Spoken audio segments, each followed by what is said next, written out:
Mas a Suíça, daquele tamaninho, tamanho do Rio de Janeiro mais ou menos, ela é dividida em 26 cantões independentes. E os Estados Unidos, uma vez você até falou comigo que o que salva eles muitas vezes é o federalismo, né? Porque são 50 estados, 51, né? 50 mais DC. Aí acabam sendo 51 estados onde as coisas são diferentes. E aí o que me veio na cabeça é aquela máxima do Friedrich Hayek. Tem que criar um momento Hayek aqui pro podcast, mas é sempre a mesma frase.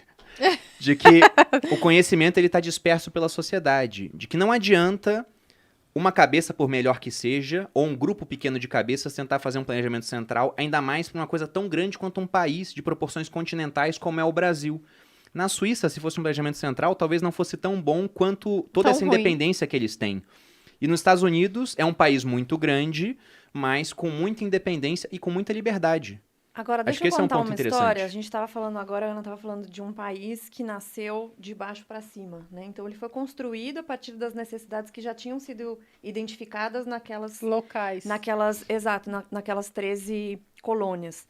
Agora, eu sempre conto essa história, meus alunos não aguentam mais ouvir eu falar esse país, mas eu sempre falo, porque eu acho muito legal a história do leste europeu, porque eles passaram pela ocupação soviética, ocupação nazista.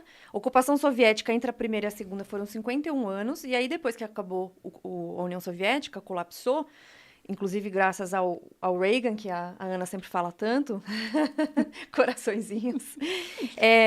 O que aconteceu lá? Meio que colapsou também, né, o leste europeu. Eles dependiam muito da Rússia para fazer tudo, o comércio deles era com a Rússia, a tecnologia estava defasada. Moscou planejando tudo, né? Planejando tudo, eram países muito pobres, então se você pega a Finlândia em 1939, 1940... ela tinha um PIB per capita de $2.000. E a Estônia também, $2.000. E aí se passou todo o tempo da ocupação, que foram mais 46 anos, depois que acabou a Segunda Guerra Mundial, de 45 até 91. E o PIB per capita da Finlândia, voou, né? E o da Estônia estava lá nos mesmos $2.000, estagnado. Só que daí acabou a União Soviética e na Estônia eles elegeram uma plataforma liberal. Eles estavam tão cansados e tão desgostosos mesmo da questão socialista, que eles votaram naquilo que fosse exatamente o oposto. E aí o primeiro-ministro, né, depois da redemocratização da Estônia, foi o Mart Laar, que era um discípulo do Milton Friedman. E ele começou a implementar políticas liberais lá. E aí eu conto toda essa história no curso, que é uma história bem longa e tal. Tem a entrevista do Mart Laar no YouTube, que ele fez até para a Heritage Foundation. Ele fala, tem várias coisas legais que ele fala. E é um país pequeno, é um país que ficou durante muito tempo oprimido pela União Soviética, e geralmente o que acontece é que a mentalidade desses lugares, ela fica totalmente...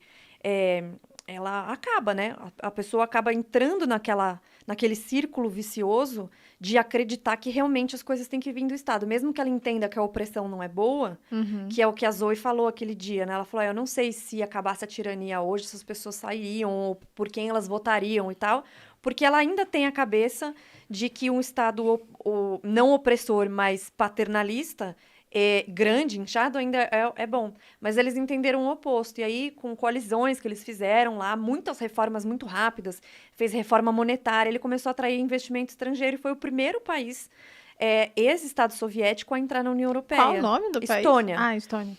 Que é Estônia, Letônia e Lituânia, fica nos Bálticos, né, chamado Países Bálticos, e ela faz fronteira direta com a Rússia. Então, eu fui de...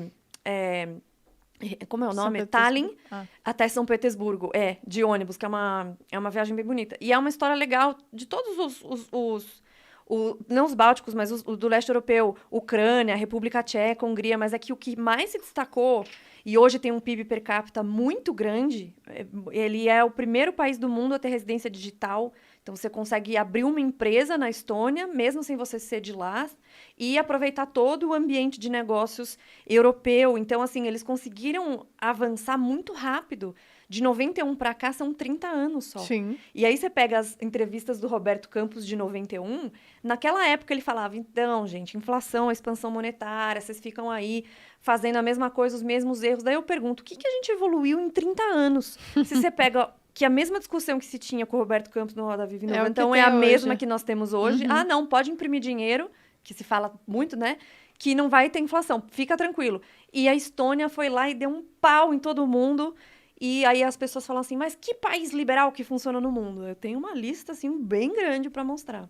Então, é um país pequeno. É porque se um país liberal vai e faz uma coisa que o pessoal que é mais de esquerda gosta, eles já falam, não é liberal. Não é liberal. Nova Zelândia não é liberal, porque aumentaram o salário mínimo e botaram imposto lá sobre grandes fortunas. Mas você olha no ranking de liberdade econômica... Mas eles caras não querem copiar tá tudo. lá em cima. Querem copiar o salário mínimo e a taxação. Só o Mas que dá eles não certo. querem... Só o que dá errado. Eles não... Geralmente. Eles não querem copiar a legislação trabalhista flexível, a falta de protecionismo, é um país extremamente livre para fazer negócios, não querem copiar a austeridade fiscal, é um país que gasta pouco, tem pouco gasto público, tem baixo endividamento. Agora, na pandemia, todo mundo aumentou um pouquinho. Sim. E eles também Mas estão ele tem aumentando espaço. bastante o gasto público. Mas, Sim. até parafraseando o Mises aqui, Esse livro é ótimo. ele fala que na verdade, ele fala isso do homem, mas a gente pode levar para países.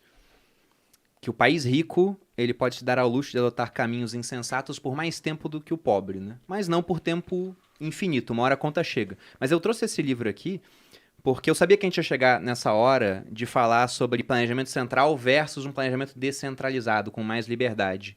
E quando a União Soviética ela começou, muita gente, né, depois de 17, aliás, antes de 17, falava que era impossível, que o socialismo nunca ia ser implementado. Aí veio a Primeira Guerra Mundial, vários países fracos. Aí a Alemanha utilizou o Lenin como arma de guerra. O Lenin ele estava isolado no meio da Europa, próximo à Suíça, e a Rússia era um dos inimigos da Alemanha, ela lutando no fronte, ela fez a mesma coisa na Segunda Guerra, né, no fronte ocidental e no oriental, e falou, olha, na Rússia tem um pessoal querendo fazer revolução, a gente poderia transportar aquele Bora cara lá. lá para a Rússia. E levaram ele num trem, né, o Churchill tem uma frase que ele fala que o Lenin foi levado para a Rússia igual um bacilo da peste, em um trem blindado assim, soltaram ele na Rússia, ele fez a revolução, a Rússia saiu da Primeira Guerra, era o combinado, só que a Alemanha perdeu a guerra de todo jeito e com um prejuízo muito alto, né? Porque depois aquele tipo de doutrina acabou se espalhando pelo mundo e a gente convive com ela até hoje. E quando começou a União Soviética, o Mises, ele falava, ó, isso não tem como dar certo. Escreveu na década de 20 que a União Soviética iria falhar, não por uma série de motivos que colocavam lá, mas por um motivo econômico, que era o problema do cálculo econômico em uma comunidade socialista. Que é brilhante, assim, você olha e é muito elegante o raciocínio dele. E, resumindo o livro em pouquíssimas palavras, o que ele falava, olha, vai dar errado, porque não vai ter preço lá. Porque se os socialistas, eles tomam a propriedade dos meios de produção, então você não tem um mercado para meio de produção, você não sabe quanto custam as coisas. E o preço é uma sinalização. Quando o preço de algo sobe muito, o arroz está muito caro em uma certa cidade. Então todo mundo olha e fala, ó, tá faltando arroz lá. Aí um monte de gente, alguns porque querem ajudar, outros que querem colher os lucros, vão lá e começam a mandar arroz para a cidade, tentando vender por preços mais altos. Se muita gente manda arroz, uma hora normaliza aquela oferta e simplesmente o preço volta ao normal. Sem falar que com um preço mais alto, o pessoal olha o arroz e fala, caramba, arroz está caro, o macarrão está mais barato. Então o pessoal também substitui consumo. Ou seja, o preço te ajuda a alocar capital de maneira melhor. Sem preço, o que acontecia? Os planejadores centrais, por mais inteligentes e bem intencionados que pudessem ser, e nem todo mundo é bem intencionado, mas tem gente que pode ser, os caras ficavam perdidos, eles não sabiam onde alocar recursos. E alocando mal recurso ao longo do tempo, o que aconteceu é que eles ficaram muito para trás de países mais livres. Porque no país mais livre, não é o governo que decide o que vai acontecer, é o empreendedor que olha e fala, ali tem demanda de mercado, o pessoal tem um problema, vou criar uma solução para isso.